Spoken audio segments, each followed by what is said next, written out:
parte, que es la parte de muerte celular como tal. Es decir, vamos a ver cómo vamos a seguir viendo, porque ya la clase pasada lo vimos, cómo o qué cambios se generan en la célula una vez que está muerta. En la clase anterior vimos cómo se veía la célula cuando estaba siendo atacada por un agente. Empezamos con la fase de adaptación, luego con la fase de lesión celular reversible y finalmente con la fase de lesión celular irreversible. Aquí vamos a ver las distintas lesiones celulares irreversibles que pueda presentar la célula. Y posteriormente vamos a hablar de la parte de muerte somática, que se refiere a la muerte, digamos, del individuo en general. O sea, los distintos cambios post-mortem que se observan en un individuo, ya un cadáver, y que nos va a permitir incluso saber más o menos qué tiempo tiene de haber muerto. Esta es la primera clase del segundo bloque. Ya el primer bloque lo culminó, o lo va a culminar el profesor el jueves que viene. Quiere decir que la siguiente semana ya tendríamos el primer examen. El primer examen del primer bloque. Sería el jueves. El martes tendrían lo que es el caso clínico, que es un caso, me imagino que el profesor se lo explicó, caso breve, 5 minutos, unas 3-4 láminas donde ustedes van a explicar o a describir, mejor dicho, una enfermedad o una patología, con una foto, con un examen diagnóstico, con una radiografía, con un ecograma, con algo que manifieste una lesión, sin necesidad de que vayan más allá en cuanto al tratamiento, porque eso no se está evaluando. Lo único que queremos saber aquí es la descripción de las lesiones, bien sea por cualquier método diagnóstico que ustedes se apoyen, desde una hematología, una radiografía, un ecograma o simplemente una foto de la lesión. Con eso es suficiente. Abrir. No, para no. ¿No lo vas a cerrar? No lo vas a cerrar. Dime. Eso es para el martes. Para el martes, dentro de una semana. Y el jueves hacemos el examen.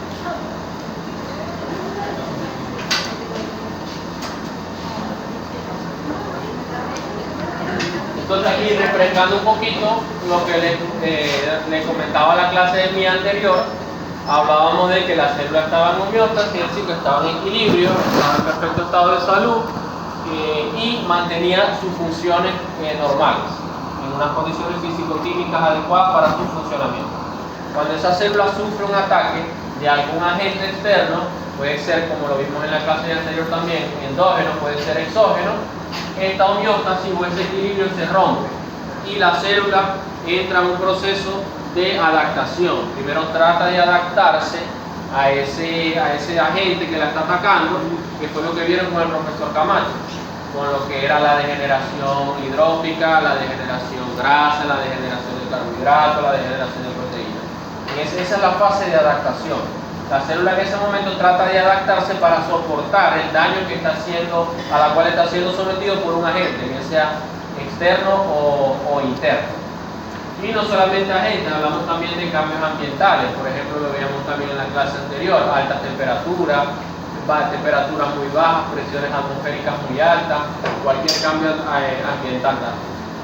Si continúa ese agente lesionando la célula, ya la célula no puede adaptarse más y va a pasar a la fase de lesión celular, que también veíamos que la primera fase era lesión reversible, donde si el agente cesa la hostilidad o cesa la lesión sobre la célula va a ser capaz de recuperarse y volver a este estado de homeostasis para continuar su función. Pero por el contrario, si continúa atacando a la célula ese agente, pasa a una fase de lesión celular irreversible, que ya esa no tiene vuelta atrás. Una vez que ya está en la fase irreversible, va a ser letal y quiere decir la muerte de la célula, que es lo que vamos a ver el día de hoy.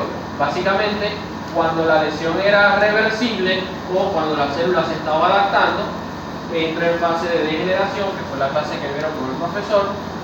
Y ahora vamos a ver cómo se ve esa célula cuando ya entra finalmente a la fase de muerte celular o regreso. ¿Cuáles son las causas de lesión celular? También lo vimos en la clase anterior. Puede ser hipoxia, o sea, disminución en el suministro de oxígeno, químicos, fármacos, hongos, virus, bacterias, parásitos, condiciones de temperatura adversa, reacciones inmunológicas, trastornos genéticos, trastornos metabólicos, por ejemplo la diabetes. Todo eso va a generar, también lo vimos, cambios principalmente a nivel de la membrana, del núcleo, del citoesqueleto y de las organelas, y va a alterar la morfología normal de esa célula. Hablábamos de que principalmente atacaban tres organelas, que era la membrana, era el núcleo y era la mitocondria, para que o traía como consecuencia la destrucción o la muerte celular irreversible de la célula. Esto es lo que vamos a ver, la muerte local, que puede ser por necrosis o apoptosis. Vamos a ver la diferencia entre cada uno de ellos. Esto es a nivel celular o a nivel tisular, o sea, a nivel de tejido. Puede ser una parte del tejido que esté muerta, pero el resto está sano. Y la muerte general, o también llamada muerte somática, que es la muerte o el cese de la función vital del individuo. Entonces, cuando los mecanismos de adaptación, ya lo dije, cuando ya esos mecanismos de adaptación se han agotado, entra una fase de lesión celular reversible, y una vez que ya se ha sobrepasado esa fase de lesión celular reversible, pasa a la fase de lesión celular irreversible. Y en este caso, cuando ya llega a la fase de lesión celular irreversible, no hay vuelta atrás, ya la célula murió. La célula en este caso puede morir de dos maneras. Puede ser por necrosis o puede ser por apoptosis.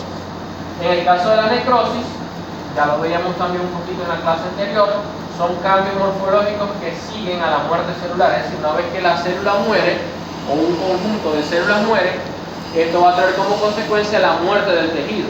Todas las células que son los componentes fundamentales o funcionales del tejido mueren, o la mayoría muere, esto va a traer como consecuencia también que el tejido vaya a morir. Y si el tejido muere, ese órgano no va a poder llevar a cabo su función de manera adecuada y se va a alterar el funcionamiento orgánico del individuo como tal o del órgano afectado.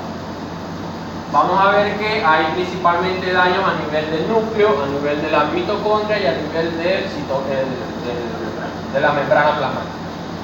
También se liberan enzimas lisosomales que pueden ser propias o de otras células, que lo que van a hacer es a digerir esa célula que está muriendo. Y en el caso de la necrosis, siempre va a ser un proceso patológico y siempre va a estar acompañado de inflamación.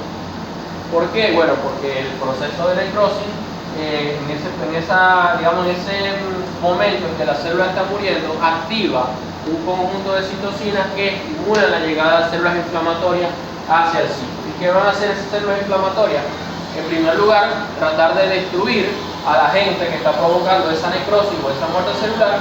Y en segundo lugar, recoger o remodelar todo el desecho, todo el tejido muerto, todas las células muertas. Es decir, ir limpiando todo el desecho que quedó producto de la muerte celular.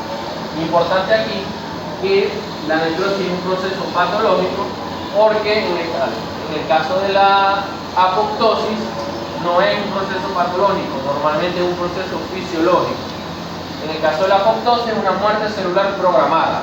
La célula se programa a sí mismo para morir, es decir, como si se suicidara porque sabe que no puede sobrevivir o no va a poder sobrevivir. Esto pasa mucho cuando la célula está infectada, por ejemplo, con un virus que, como saben o si no lo sabían, el virus utiliza el mecanismo nuclear de esa célula para poder replicarse. Entonces, ¿qué hace la célula? Como sabe que ya le invadió el virus y que el virus va a usar toda su maquinaria para replicarse, ella dice: yo mejor me destruyo para que el virus no se replique y no se expanda. Esa puede ser una de las tantas causas. Normalmente ocurre de forma fisiológica, es lo normal, a veces de forma patológica, pero lo normal es que ocurra de manera fisiológica. Entonces la célula decide de una manera controlada, sin generar inflamación, sin generar bulla, digamos así, autodestruirse. Activa enzimas que degradan su ADN, sus proteínas plasmáticas y nucleares, pero como les dije, sin generar ninguna respuesta o ninguna reacción inflamatoria. A diferencia de la necrosis, donde sí hay una reacción inflamatoria. No hay pérdida de la membrana plasmática, a diferencia de la necrosis, donde sí hay pérdida de la membrana plasmática. Y y es desencadenado por estímulos lesivos que van dañando el ADN. Puede ser patológica, como les dije, pero lo normal es que sea un proceso fisiológico. ¿Qué puede provocar la necrosis? Trastornos circulatorios, trombosis, embolia, estrangulación, isquemia, espasmo. Es decir, cualquier evento que impida o disminuya el suministro de oxígeno a la célula. Por supuesto, si la célula deja de recibir oxígeno, automáticamente sabemos que va a morir. Acción directa de agentes necrosantes, sustancias químicas, ácidos, bases, tóxicos endógenos, DEME, por ejemplo, toxinas, cloruro de sodio en exceso, selenio, sales de hierro, agentes físicos químicos, como les decía, frío, calor excesivo, radiación, hongos, virus, bacterias, parásitos, alteraciones en la inervación o mecanismos inmunitarios, reacciones autoinmunes, como ocurre mucho en el caso del lupus. Entonces, ¿qué ocurre celularmente? Es decir, ¿qué ocurre en la célula al momento de una necrosis? Lo primero que hay es la detención de la mitosis, es decir, la célula detiene su replicación y cesa la síntesis proteica y nuclear. Deja de replicarse en primer lugar, deja de sintetizar sus proteínas, la cromatina nuclear condensa, es decir, va a reducir su tamaño, se altera lo que es la bomba sodio-potasio y aquí vemos lo que explicaba en la clase anterior. Sale potasio, entra sodio y con el sodio entra agua. Esa célula comienza a hincharse, vamos a ver la célula llena de agua, entra lo que es la fase de edema celular, se observan también vesículas histocitoplasmáticas y ya llega la fase donde hay un trastorno de la membrana celular, es decir, donde ya hay ruptura de esa membrana celular. Vamos a ver entonces disociación de los lisosomas, comienza la digestión de esa célula afectada, va a haber cariolisis, ruptura de la lámina nuclear, dispersión de los componentes del núcleo, es decir, el núcleo se va a fragmentar, se va a partir y luego va a ser digerido. ¿Qué es cariolisis? Eso lo expliqué en la clase anterior. Cariolisis es la destrucción completa del núcleo. Hablaba de cariolisis, cariorexis. Cariorexis cuando es como si, imagínate que el núcleo fuera un plato y le dais con un martillo. Eso es cariorexis, o sea, el núcleo se fragmenta en varios, el núcleo se parte en varios fragmentos. Luego todos esos fragmentos son fagocitados, son abarcados por células inmunitarias y en el espacio donde debería ir el núcleo no queda nada. Y ahí hablamos de cariolisis, porque ya hay una destrucción o lisis del núcleo.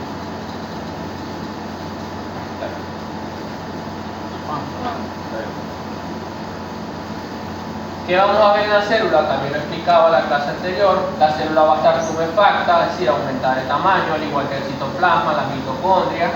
Va a haber desorganización, ruptura de organelos, se rompe la membrana plasmática. Vamos a ver pignosis, que es la condensación de la cromatina, es decir, el núcleo se observa más contraído, más pequeño, más condensado. Cariolisis, que es la disolución de la cromatina, es decir, se pierde completamente lo que es la cromatina nuclear. Y cariorexis, que es la ruptura del núcleo en fragmentos más pequeños. Y vamos a ver una imagen de cómo se observa cada uno de ellos. Aquí tenemos la célula normal con su núcleo. Puede haber pignosis, donde el núcleo visiblemente se condensa, va a reducir su tamaño. Puede haber cariorexis, donde el núcleo se va a ver fragmentado, y cariolisis, donde ya no va a haber núcleo, es decir, el espacio donde estaba el núcleo se va a ver completamente blanco. Igual acá, lo mismo, pignosis, hay condensación de la cromatina se ve más pequeña. Cariorexis, hay fragmentación del núcleo, y cariolisis, la disolución completa del núcleo. A nivel de los lisosomas, que vamos a ver, intensa dilatación, porque al igual que la mitocondria, al igual que la célula en general, los lisosomas también se van a hinchar, se van a llenar de agua. Vamos a ver lesión de la membrana de las lisosomas por la misma presión que ejerza esa agua de allí, esa agua que está ingresando al lisosoma. Hay ruptura de los lisosomas y la salida de esas enzimas lisosomales al citoplasma, y esas enzimas lo que van a hacer es a comenzar a digerir internamente la célula. Vamos a ver entonces eso en la fase de muerte celular. En el caso de la mitocondria, más o menos lo mismo. Vemos que esa mitocondria comienza a hincharse, a llenarse de agua, al igual que lo veíamos en los lisosomas y en la célula. Vamos a ver depósitos densos amorfos en la matriz. La membrana de la mitocondria también se va a ver afectada y finalmente salen de depósitos de calcio. Eso básicamente tiene que ver con cambios a nivel de la estructura de la mitocondria. Ahí se puede decir que la célula se vuelve hipotónica. Sí. Aparte que está entrando sodio y está saliendo potasio. Esto vamos a ver ahora lo que son los tipos de necrosis. Ya hablamos básicamente qué provoca la necrosis, cómo se observa desde el punto de vista general una célula en fase de necrosis. Ahora vamos a ver morfológicamente o macroscópicamente cómo son o cuáles son los tipos de necrosis. Vamos a hablar de una necrosis licuefactiva, vamos a hablar de una necrosis gaseosa, una necrosis grasa, una necrosis coagulativa y dentro de la coagulativa lo que se conoce como necrosis de sangre. Vamos a ver a detalle cada una de ellas. Empezamos con la primera necrosis, que es la necrosis coagulativa. Es una de las, digamos, de las necrosis más conocidas o que más de las cuales más se observa en la práctica diaria, porque básicamente se da debido a que la célula o el tejido deja de recibir oxígeno. En ese momento, cuando la célula o el tejido deja de recibir oxígeno, sus proteínas citoplasmáticas van a coagular, por eso se llama necrosis coagulativa. Van a sufrir una degradación parcial o una coagulación. Es como si agarráramos un huevo y lo colocáramos en un sartén caliente. La clara, que es transparente, se pone blanca. ¿Por qué se pone blanca? Por el calor al cual está sometido. Eso provoca que las proteínas de la clara o la albúmina se desnaturalicen. Y al desnaturalizarse se genera un conjunto de cambios que visiblemente se observan con esa clara de color blanco y la textura o la consistencia va a ser más dura. Esto es básicamente lo que ocurre en el caso de la necrosis coagulativa. Las proteínas citoplasmáticas, al dejar de recibir oxígeno, lo que van es a coagular o a cambiar su estructura, y eso lo vamos a ver macroscópicamente también. Fíjense que no hay pérdida del detalle celular, se mantiene la estructura celular, pero de un color y un aspecto distinto. Permite identificar límites celulares de la arquitectura tisular, porque solamente hay desnaturalización de proteínas, si no hay como tal una destrucción del tejido de la proteína o de la célula sí hay, pero se mantiene la parte estructural se mantiene intacta. Entonces es posible ver la diferencia entre el órgano o el tejido, o la parte del tejido, mejor dicho, que está con necrosis coagulativa y la que no. Y hay bloqueo de la autólisis, por eso es que se mantiene todavía la estructura de ese tejido de manera intacta. Solamente vamos a observar cambios a nivel del color y de la consistencia. ¿Qué puede provocar la necrosis coagulativa? Como les dije, básicamente cualquier evento que impida el suministro de sangre a la célula. Y por supuesto, al dejar de esa célula de recibir sangre, deja de recibir oxígeno. Entonces, por ejemplo, una isquemia repentina, en el caso de infarto, un trombo, un émbolo, un éxtasis sanguíneo severo, es decir, cualquier evento que provoque infarto o que impida el suministro de oxígeno hacia la célula.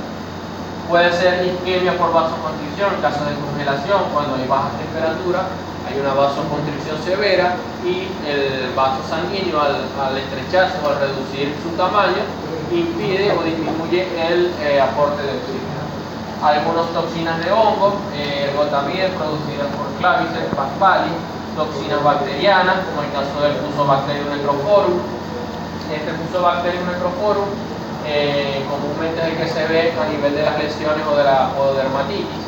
Hay salmonella, Escherichia coli, Clostridium perfringens, Enterotoxemia ovino, Caprina porcorinebacterium, cualquiera de ellas que van a tener la particularidad también de generar un tipo o este tipo de necrosis coagulativa. Casos de quemaduras por frío o calor, y muy importante aquí en el caso de los cerdos, sobre todo el cerdo, por deficiencia de vitamina E y selenio. Cuando hay de esas dietas que son bajas o que son carentes de vitamina E y selenio también puede ser desencadenante para generar una necrosis coagulativa. Perfecto. Y esa deficiencia de vitamina E y selenio, ¿dónde se ve? O sea, esa necrosis por esta causa, ¿dónde se ve reflejada? En músculos en general, podéis verlo en corazón, podéis verlo en músculos de consumo, por ejemplo en el pernil, lo podéis ver en la paleta, en general. Ahorita vamos a ver una foto de cómo se ve. No, solamente hay cambios en el cuerpo. Hay cambios en la morfología del corazón,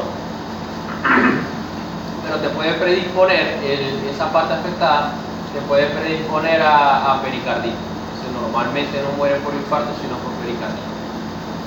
Esto es un ejemplo de necrosis coagulativa, fíjense cómo se mantiene la estructura afectada, se mantiene intacta, digamos la morfología, solamente hay un cambio de color en comparación con el color normal del órgano. Y aquí no se ve obviamente, pero esta parte va a estar un poquito más deprimida, o sea, va a estar más contraída. Pero fíjense que se mantiene la estructura del tejido, es decir, no hay destrucción como tal del tejido, sino que se mantiene su estructura. Solamente hay un cambio en cuanto al color y la textura. Por ejemplo, a diferencia de aquí, ahorita lo vamos a ver, una necrosis licuefactiva, en este caso fíjense que se pierde todo este pedazo de tejido.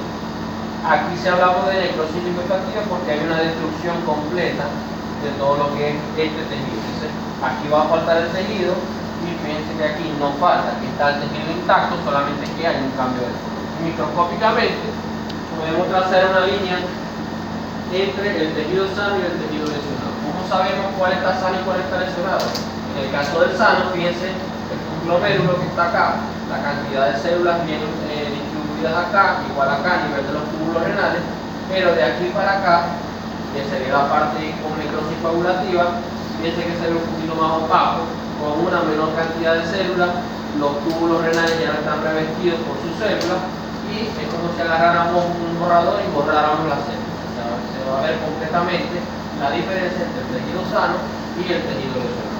Se va a ver microscópicamente y así se va a ver macroscópicamente. Acá otro ejemplo, un infarto a nivel del miocardio, así se ve un infarto a nivel del miocardio.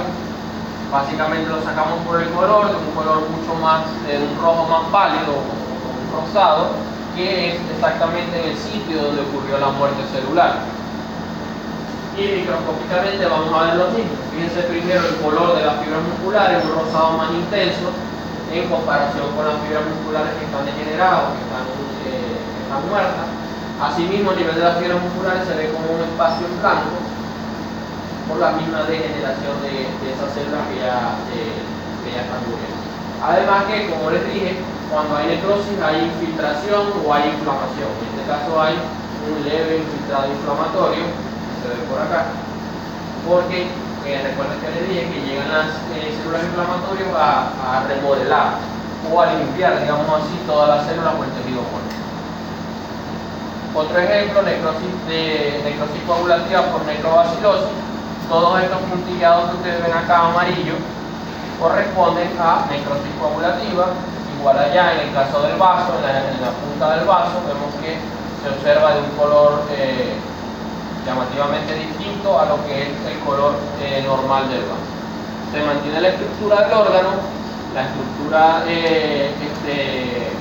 se mantiene intacta, pero hay cambios en cuanto a su conformación, en cuanto a su color y en cuanto a su consistencia.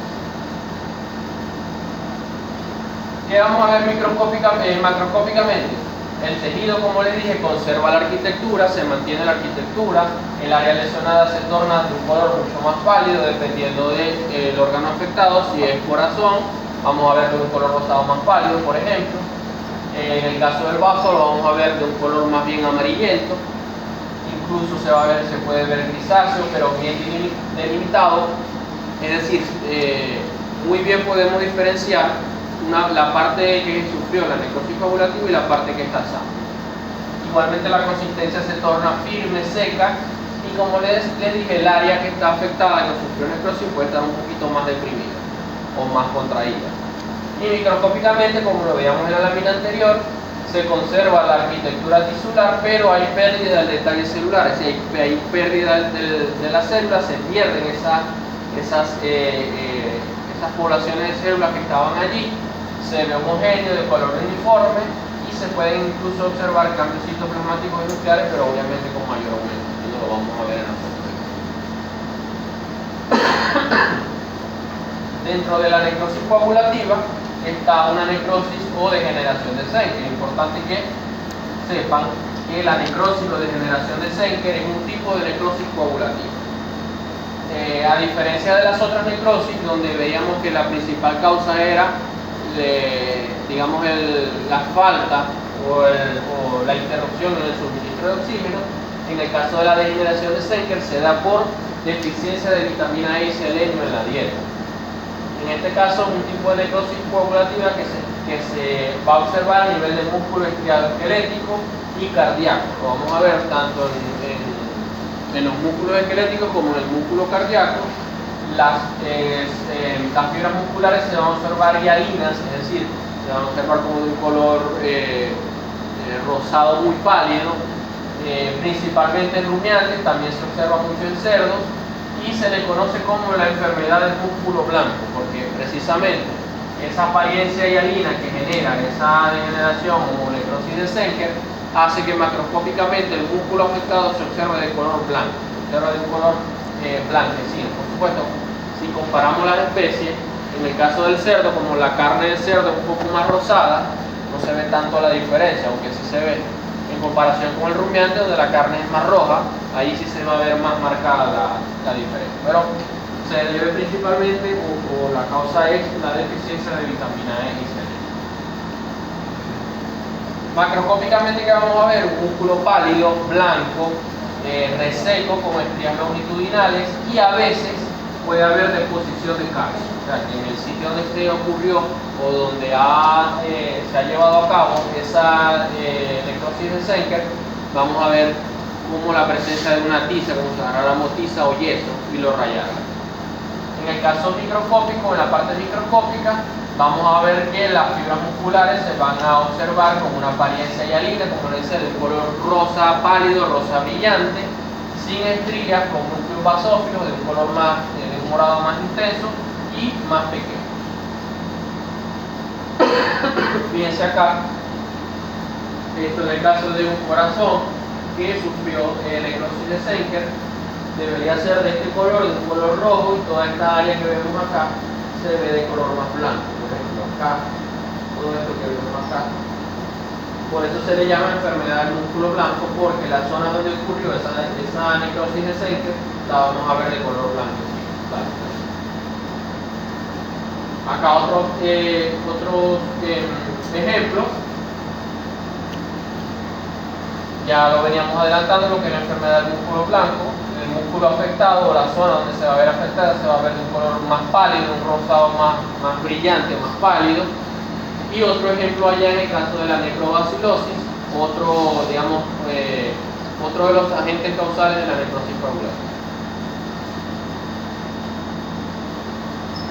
El segundo tipo de necrosis que vamos a ver hoy es la necrosis licoefactiva o necrosis policoactiva. Normalmente se conoce más como necrosis licoefactiva. En este caso, yo siempre les digo cuando están viendo la materia, que para que no se les olvide cuál es la necrosis, primero para que no se les olvide cuál es la necrosis coagulativa, háganse la idea de un huevo frito. Ese es lo que ocurre básicamente con una necrosis coagulativa, ese cambio en la estructura, el color, pero conserva la morfología, conserva la estructura tisular. En el caso de la necrosis licoefactiva, acuérdense de licoefactiva licuadora, porque es como si agarráramos el tejido lesionado y lo metiéramos en una licuadora. Y no va a quedar aquí, como se ve este espacio en blanco, no va a quedar nada. Entonces son reglas memotécnicas para que cuando estén haciendo el examen o estudiando, sepan cuál es cuál.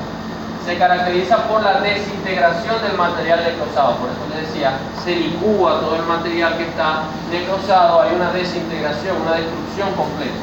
A diferencia de la coagulativa, donde se mantenía la estructura, en la licoefactiva se destruye todo. De modo que se pierde el detalle celular y tisular, como consecuencia hay autólisis o autodigestión del tejido afectado, hay heterólisis. Normalmente los tejidos más afectados son sistema nervioso central y páncreas, sobre todo sistema nervioso central. ¿Por qué sistema nervioso central? Porque es un tejido mucho más lábil, es un tejido mucho más, digamos, su estructura o su consistencia es mucho más delicada y por tanto es más sensible a los cambios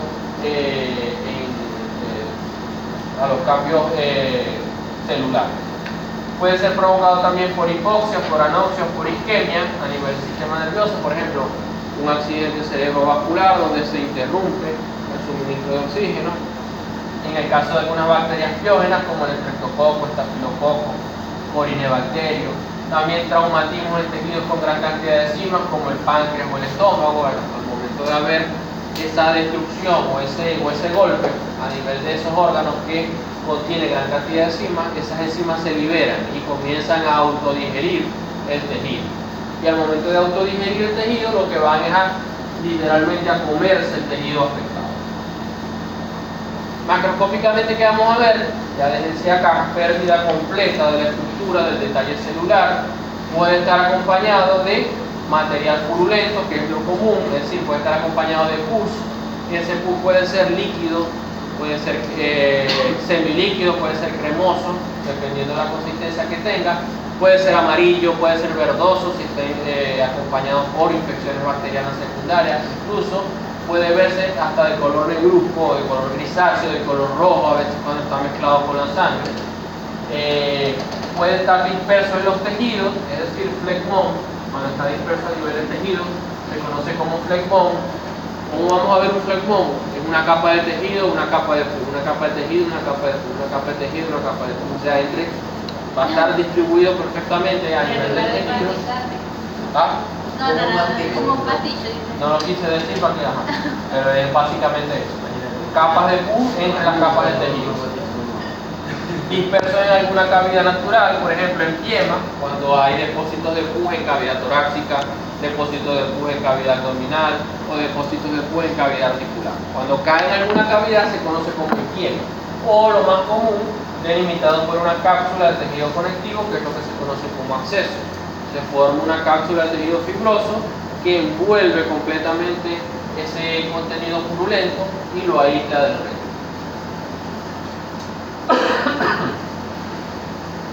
Aquí. Microscópicamente, ¿qué vamos a ver? Lo que vamos a ver es el pus en forma de biocitos o neutrófilos degenerados. Vamos a ver también una gran cantidad de neutrófilos. Podemos ver incluso depósitos de iones de calcio. ¿Por qué? Porque el calcio siempre se va a depositar en los tejidos que están en degeneración o que están muriendo. Eso es un tipo de calcificación. Solo es la última parte de la clase que vieron con el profesor, que van a terminar de ver con el profesor.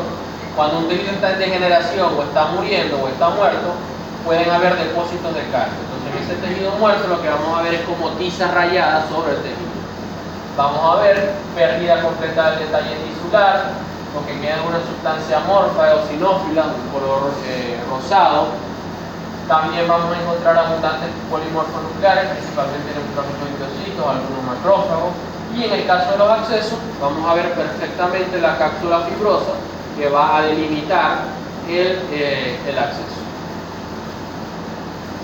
Entonces, fíjense acá lo que les comentaba, en el caso de una necrosis licuefactiva en cerebro, toda esta parte que está allí, todavía se observan fragmentos del tejido afectado porque, digamos, fue un evento reciente. Si lo dejáramos avanzar más en el tiempo, esto comienza a autodigerirse y lo que va a quedar es como lo vemos. Ahí también de ese lado. Aquí. Fíjense allá, es como si dejáramos avanzar a este corte, lo dejáramos avanzar más. Vamos a ver el espacio donde, que esta misma imagen, el espacio donde estaba el tejido completamente ausente. En el caso del acceso, es una cápsula de tejido fibroso que va a delimitar completamente la lesión. Vemos que en su interior lo que vamos a observar es una gran cantidad de pus, ya les dije, varía en cuanto al color, en cuanto a la consistencia. y normalmente puede ser ocasionado por infecciones por bacterias piógenas o incluso algunos hongos. Rompemos el acceso y lo que vamos a ver es la cantidad de contenido público. Este es un caso de un hígado. Fíjense aquí, podemos observar muy bien delimitado el acceso con la cápsula de tejido fibroso, y en la parte interna de ese acceso lo que vamos a ver son principalmente miocitos, como les dije, algunos depósitos de calcio, polimorfos nucleares, neutrófilos, pero llama bastante la atención ese rodete o esa cápsula de tejido fibroso que completamente limita el acceso.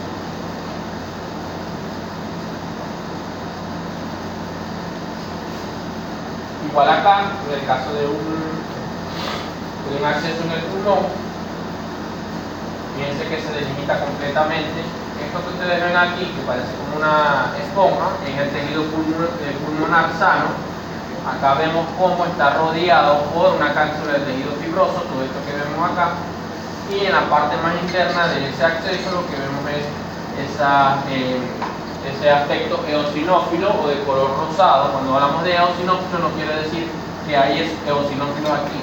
Se le dice aspecto eosinofílico cuando tiene este color rosado y aspecto basofílico cuando tiene ese color más morado. Entonces vamos a ver en la parte interna de ese acceso se observa ese aspecto eosinofílico o rosado y bien rodeado por una cápsula de tejido conectivo, de tejido fibroso, que delimita completamente con el tejido del órgano afectado, en este caso del pulmón. Si hiciéramos un acercamiento allá, lo que vamos a ver es esto, principalmente, que es lo que va a componer el PUJ, además de las bacterias.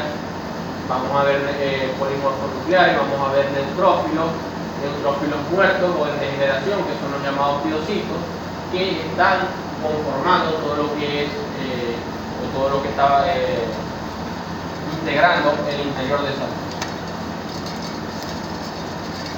Vamos con el tercer tipo de necrosis, que es la necrosis gaseosa. En este caso, la necrosis gaseosa tiene la particularidad o la característica que produce digamos una sustancia o un exudado, mejor dicho, que tiene aspecto de requesón. Es como un yeso, como si agarráramos yeso y lo mezcláramos, pero no lo dejáramos líquido, sino más bien duro, de un color blanquecino, con depósitos de calcio. Como les dije, todo aquel tejido que está muriendo, que está en degeneración, se le deposita calcio, se forman grumos blanquecinos de una consistencia yesosa. Incluso si tuviéramos la oportunidad de tocarlo, vamos a ver que se siente como arenoso. ¿Qué puede provocar la necrosis gaseosa? Diferentes microorganismos como el Mycobacterium, el Corynebacterium, Brucella, algunos cuerpos extraños, o en el caso de las aves, bacterias piógenas. Todos estos microorganismos tienen algo en común: Mycobacterium, Corynebacterium, Brucella y los cuerpos extraños. Todos tienen algo en común, que son muy difíciles de eliminar por parte del sistema inmune. Entonces, ¿qué es lo que hace el sistema inmune? Como no lo puede eliminar, o como constantemente está intentando eliminarlo, pero no puede, lo que hace es que trata de envolverlo, trata de enrollarlo y de llamar a toda la artillería para que destruya o fagocite a ese agente infeccioso. Sin embargo, a pesar de todo esto que hace, va a ser muy difícil que lo erradique. Por tanto, cuando hablamos de una necrosis gaseosa por cualquiera de estos microorganismos, decimos que es un proceso crónico, porque se va a mantener a lo largo de los meses, a lo largo de los años incluso, debido a que son microorganismos que son muy difíciles de fagocitar. En el caso de las aves, como no tienen neutrófilos, con mieloperoxidasa, que son las enzimas encargadas de degradar, dando un aspecto lipoefectivo.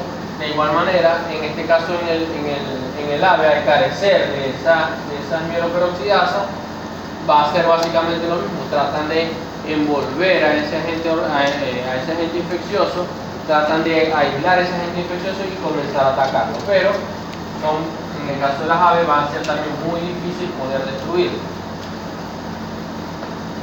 ¿Qué vamos a ver macroscópicamente? Para que tengan una idea y no siguiendo con lo que les hablaba del la necrosis coagulativa y el huevo frito, y de la licuefactiva y la licuadora. La necrosis licuefactiva se parece mucho a la necrosis gaseosa, solamente que en el caso de la necrosis gaseosa no hay pus, sino que hay, en este caso, esa sustancia parecida al requesón que les comentaba, que puede variar también, puede ser blanca, puede ser grisácea, puede ser verdosa, y en el caso de la parte microscópica igualmente se va a parecer a una necrosis licuefactiva, sobre todo en el caso de los accesos, porque en este caso en la necrosis licuefactiva, la necrosis gaseosa, también se observa ese tejido fibroso que envuelve la parte que está lesionada, al igual que lo veíamos en el acceso, solo que en el interior no hay pus, sino que hay ese material gaseoso que les comentaba. Entonces se parece mucho a la necrosis licuefactiva, ya que también hay pérdida de la arquitectura tisular, también hay pérdida del detalle celular, solamente queda esa sustancia eosinófila, que es la que les comentaba, que tiene ese aspecto de requesón, y además igualmente se observan depósitos de iones de calcio, porque ese tejido, como les dije, está muriendo. Esos depósitos de iones de calcio microscópicamente lo vamos a ver de un color morado o de un color basófico. Hay abundancia de macrófagos, vamos a ver también linfocitos, neutrófilos, porque vemos todo este tipo de células. Como le dije, el organismo o el individuo trata de aislar al agente infeccioso y manda toda la artillería a atacar. Entonces vamos a ver diferentes tipos de células, como les decía, vamos a ver macrófagos, linfocitos, vamos a ver neutrófilos, y al igual que en el caso de los accesos, una cápsula de tejido grueso que va a envolver a todo ese órgano afectado. Igualmente, si nosotros agarramos un acceso y drenamos el acceso para que salga la pus, en todo ese espacio donde estaba presente el pus, va a quedar en un espacio, va a quedar vulgarmente un hueco. Aquí pasa lo mismo. Si abrimos ese granuloma, que es como se conoce, no se conoce como acceso, sino granuloma, si abrimos ese granuloma y retiramos todo ese material gaseoso, todo ese material de aspecto de requesón, va a quedar el mismo espacio. Por eso les decía que en el caso de la necrosis licuefactiva se parece mucho a la necrosis gaseosa, solamente que en la licuefactiva hay pus y en la gaseosa hay ese material gaseoso. Esto es lo que vamos a ver. Estos son denominados granulomas. En el caso de la necrosis licuefactiva se denominan accesos.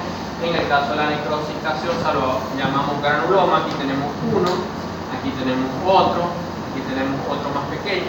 Como les decía, si retiramos todo eso, todo ese contenido, lo que nos va a quedar es un espacio, una cavidad.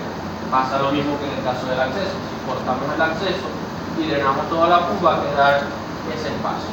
Microscópicamente, para hablar de esos granulomas, este es un caso de una tuberculosis, o es ocasionada por un microorganismo que es el Mycobacterium tuberculosis. Es un microorganismo llamado ácido alcohol resistente y es muy, valga la redundancia, es muy resistente a la acción del sistema inmune. Entonces, como el sistema inmune no lo puede destruir, lo que trata es de aislarlo o de envolverlo y envía toda la artillería para atacar. Cuando hablamos de esos granulomas, sabemos que estamos ante la presencia de un granuloma porque se observan las llamadas células gigantes del Langerhans, que es esto que ven aquí. Fíjense algo acá. Esto es una célula, este puntico negro que está acá. Y esto que ven acá es otra célula, todo esto. Entonces fíjense el tamaño. Por eso se denominan células gigantes del Langerhans.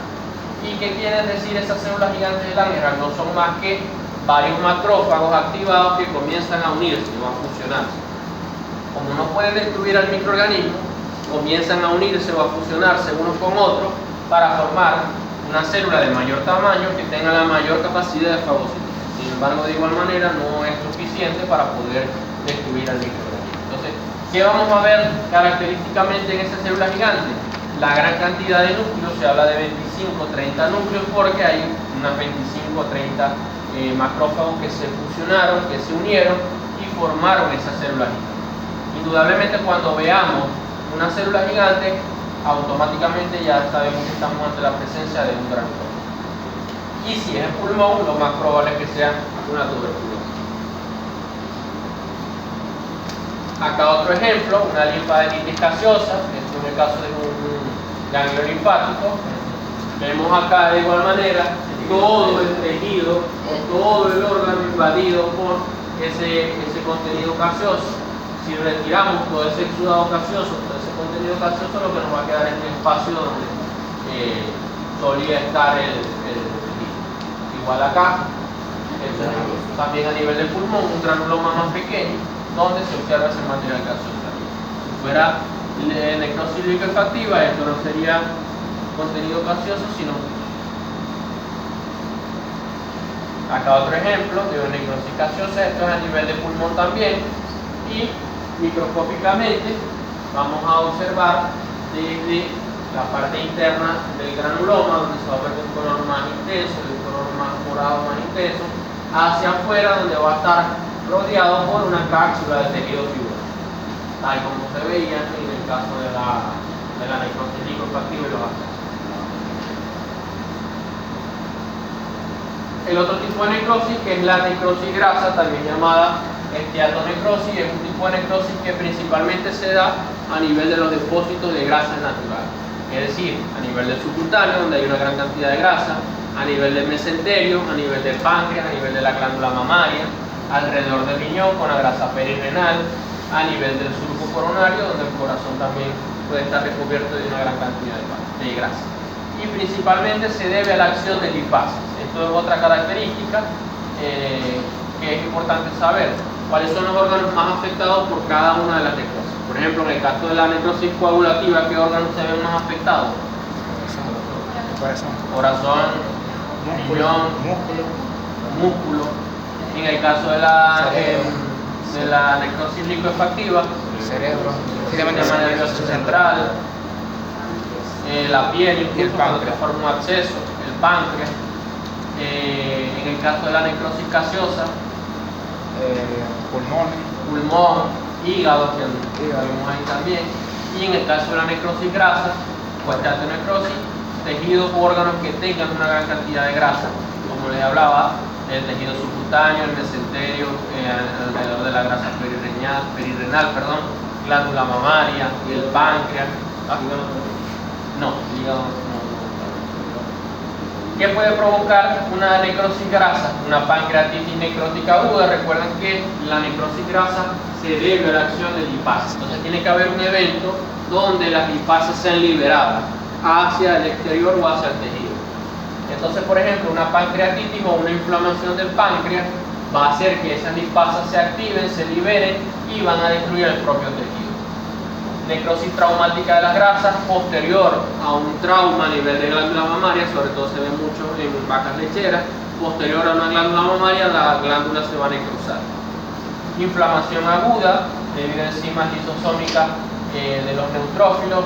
En el caso de necrosis idiopática, comúnmente en bovinos viejos a nivel de los omenos, que es pura grasa también. Macroscópicamente se observan los depósitos de grasa. Macroscópicamente vamos a ver como si agarráramos una barra de jabón y la rayáramos. Se van a ver así como jabón rayado, porque hay saponificación de la grasa. Entonces se forma como un jabón en esa zona. Vamos a ver entonces placas blanquecinas o placas duras, porque se combina el calcio con el sodio y el magnesio para la formación de lo que se conoce como un jabón. Por eso digo, literalmente es un jabón. Se hace firme y progresivamente se va viendo más blanquecino a medida que se enriquece de calcio. Microscópicamente vamos a observar